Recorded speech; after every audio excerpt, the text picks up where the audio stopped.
What gives a person the strength to overcome anything and become the best at what they do? Sometimes it's raw talent and a bit of luck. Sometimes it's the right people around you, mentors, teammates, true friends. And sometimes it's pain, real pain, the kind that breaks you or turns you into something greater. Fate is a strange thing. We never know what tomorrow holds, but who we are today is shaped by where we've been, what we've endured, and the scars we carry. Today we're rewinding the story of someone who took that path through pain, persistence, and pure skill, and became not just a legend, but a defining name in Counter-Strike history. Ropz Cool. Hey everyone, it's Dale here. Before we dive in, make sure to subscribe to the channel, drop a like, and don't forget to use the promo code RRZGG to get plus 11% on your deposit and a bonus spin on the wheel. Let's get into it. If you translated an old saying into CS language, it might go something like, show me your highlights and I'll tell you who you are. Ропз бьет Кенниса, я так понимаю, и пытается Ропз понять, где находится. Вот что произошло! Это просто фуллоид мак Ропсер. Так.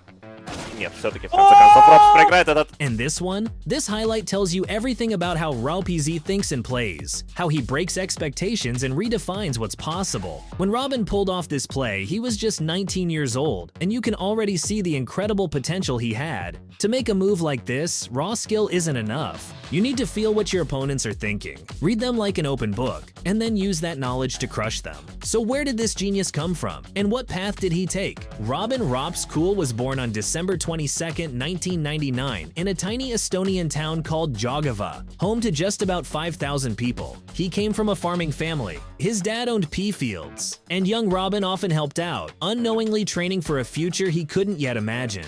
He first met Counter-Strike at the age of 7, and it was love at first frag. Back then, it was CS 1.6, and he spent every moment he could in the game. One of his earliest passions was KZ, a movement mod where Robin trained his parkour-like precision.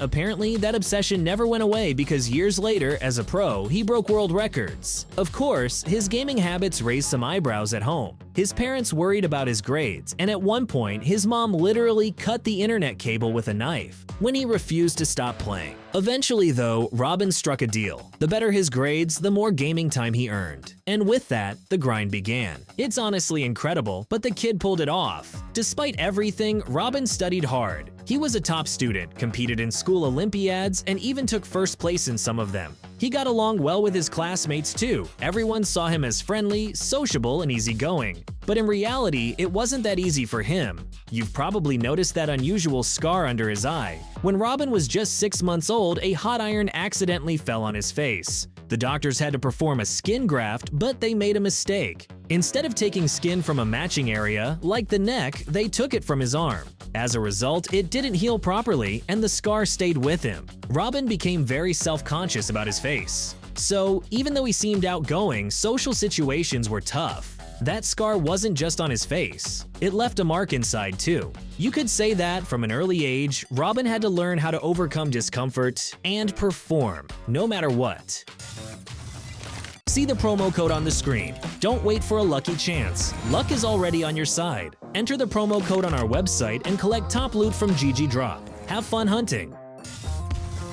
Then came 2012, the end of the CS 1.6 era. With his favorite game fading out, Ropz started looking for a new challenge. He ended up grinding Call of Duty for nearly 2 years, training and competing. And in April 2014, at just 14 years old, he applied to join a competitive COD team. And not just any team, guess which one? FaZe. Yeah, FaZe Clan. Okay, hello my dudes, I am Ropz, and this is my FaZe Clan recruitment challenge response, powered by G-Field.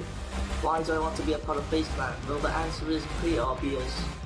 Like, FaZe is the biggest team around this, and it's obviously everyone's dream to be a part of it. Talk about ironic, right? Back then, FaZe's management didn't see the potential. They passed on the 14-year-old kid. But just a year later, Robin's attention turned back to Counter-Strike now in its new form. What surprised him most? The pro scene was still full of familiar faces. The same legends from 1.6 were dominating again. That's when it clicked. The future was coming. And when the veterans eventually stepped down, the new blood would rise. Robin made up his mind when that moment came, he'd be ready to take his place among the best. When Robin came back to the game he loved, he quickly realized something. His old gear just couldn't keep up. outdated mouse, poor headset, he was at a serious disadvantage. So he made a decision. He started skipping school lunches and saving every cent to buy better gear. And he did it. Within a month of upgrading his setup, Ropz reached the highest possible in-game rank in CSGO. Next up, FaZe, and Robin didn't flinch. Just a year later, he cracked the top 20 of the Master League,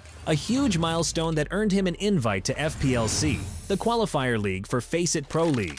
It took him only 6 months to qualify for FPL, the top-tier league of CS talent on planet Earth. And then, in just 1 month of playing there, this unknown 16-year-old kid ranked 4th among the best players in the world. He earned $1,500 in prize money and completely shocked his mom, who had no idea that her son's pointless hobby could turn into actual cash. But could she have imagined what came next? Fueled by success, Robin placed first in FaZe Pro League the very next month. It's not hard to imagine how Ropz's sudden dominance rubbed other FPL players the wrong way. We're talking about established CS stars, players from top-tier teams, getting absolutely schooled by a 16-year-old. That couldn't be real, right? There had to be something sketchy going on.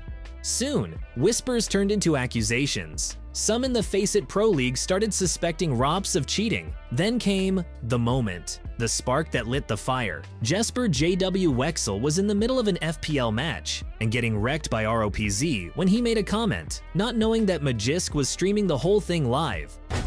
Oh, fuck this Ropz retard.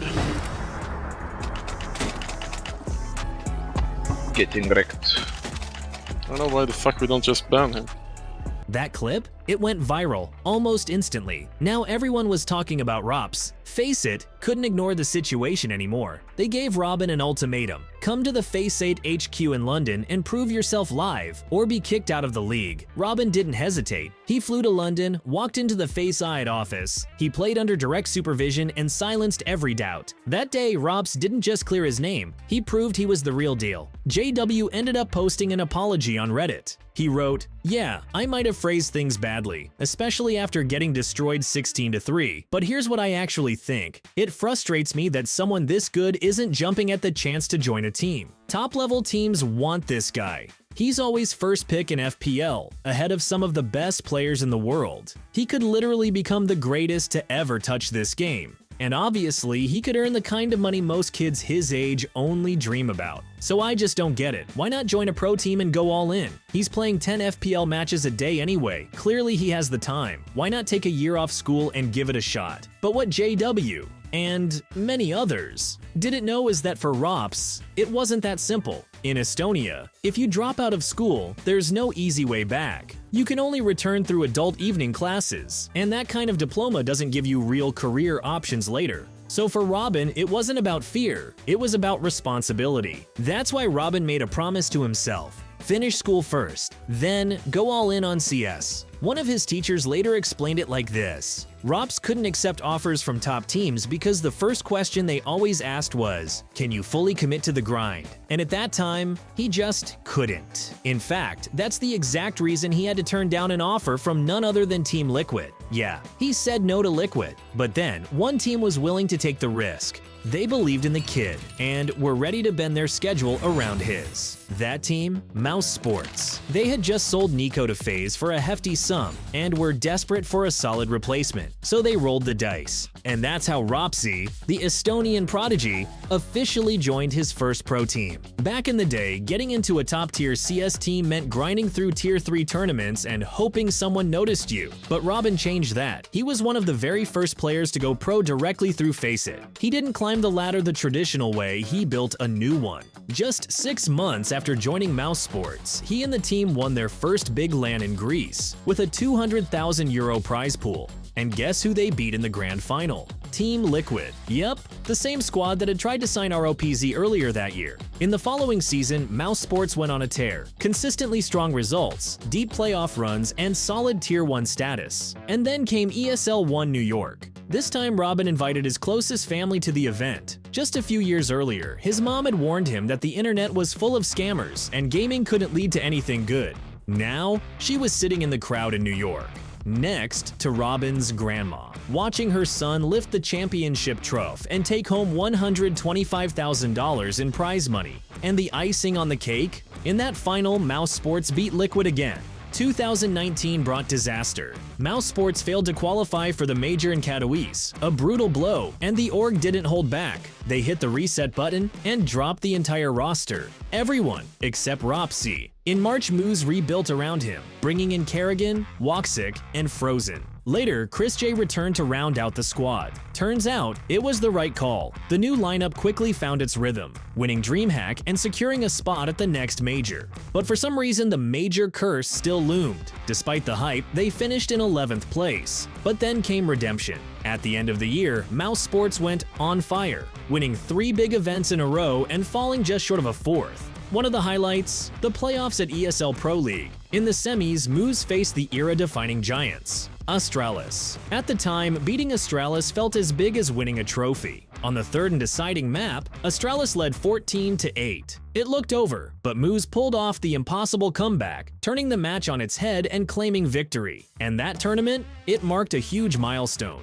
Ropz earned his first ever MVP award. In 2020, COVID shut down LANs around the world, and Mouse Sports just couldn't adapt to the online era. The team started falling apart. In 2021, Kerrigan left the roster, and he immediately wanted to bring Ropz with him to FaZe. But there was one problem. Robin was still under contract with Moose until the end of the year. So they waited. Then, finally, 8 years. After that first Call of Duty application as a kid, Ropz officially joined FaZe Clan. And just like that, he became the 5th piece that completed the puzzle. With him, FaZe unlocked their true form. In 2022, they won everything. Katowice, Cologne, the Major, Intel Grand Slam. FaZe were crowned the best team in the world. It was a whole new level for Robin. In just 1 year with FaZe, he won more trophies and earned more prize money than he had in just 5 full years. With Moose, 2023 was a slower year, a dip in form. But with the release of CS2, everything clicked again. Starting with the first ever CS2 LAN in Sydney, FaZe showed the world who they really are. And that's it for today. I'm Dale, thanks for watching. Smash that like button if you enjoyed the video, and don't forget to subscribe if you haven't already, because what's coming next is gonna be even more insane. See you in the next one.